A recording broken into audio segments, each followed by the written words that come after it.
Assalamu alaikum. This is Ns Romman. Welcome to Ns Studio Blogs and welcome to another new video. Bros, এই মুহূর্তে দাঁড়িয়ে আছি গোপালপুরের পাশে একটা জায়গায়।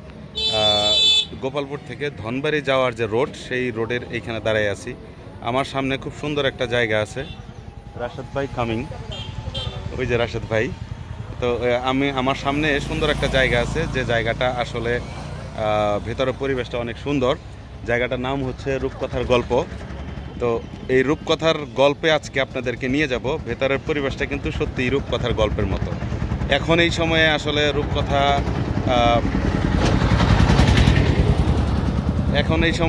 রূপকথার গল্পের মতো এইরকম জায়গাগুলো আসলে নাই, কাল্পনিক না, ব্যাপারটা হলো বাস্তব।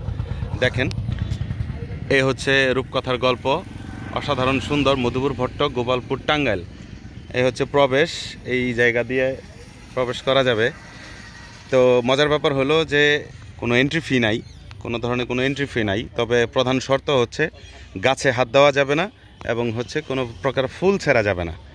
তো চলুন কথা না বাড়িয়ে আপনাদেরকে পুরো পরিবেশটা একটু উপভোগ করাই। নানান রকম ফুল গাছপালা হাবিজাবি করা হয়েছে। এখানে দেখেন রূপকথার গল্প, এই গাছগুলা দিয়ে লিখে দেওয়া হয়েছে রূপকথার গল্প। সুন্দর সুন্দর, যদিও এটা উপর থেকে নিলে একটু ভাল লাগে। রূপকথার গল্প আমি সেলফি স্টিক আনি নেই আজকে, যার কারণে উপর থেকে নিতে পারতেছি না। চলেন আপনাদেরকে পুরো এলাকাটা ঘুরিয়ে দেখাই। এখানে পরিবার নিয়ে ঘোরার জন্য, বাচ্চা কাচ্চা নিয়ে ঘোরার জন্য খুবই মনোরম সুন্দর একটা পরিবেশ। এবং হচ্ছে বিকেলবেলাই সবচেয়ে বেশি মজা পাবেন জায়গাগুলোতে। তো চলেন আপনাদেরকে আরেকটু দেখাই।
ভিডিওটা কেমন লাগলো? আশা করি ভিডিওটা ভালো লেগেছে। যদি এই ভিডিওটা ভালো লাগে, এই ভিডিওটা যদি আপনারা ফেসবুক পেজ থেকে দেখে থাকেন, তবে অবশ্যই আমার পেজটিকে লাইক করবেন, ফলো করবেন। আর যদি এই ভিডিওটা আপনারা ইউটিউব চ্যানেল থেকে দেখে থাকেন, তাহলে অবশ্যই আমার চ্যানেলটিকে সাবস্ক্রাইব করবেন। সুন্দর সুন্দর জায়গায় ভ্রমণ করুন, নিজের অভিজ্ঞতা বাড়ান, আল্লাহর দুনিয়ার সৃষ্টি দেখুন। ভালো থাকুন, সুস্থ থাকুন। আসসালামু আলাইকুম, টাটা, বাই বাই।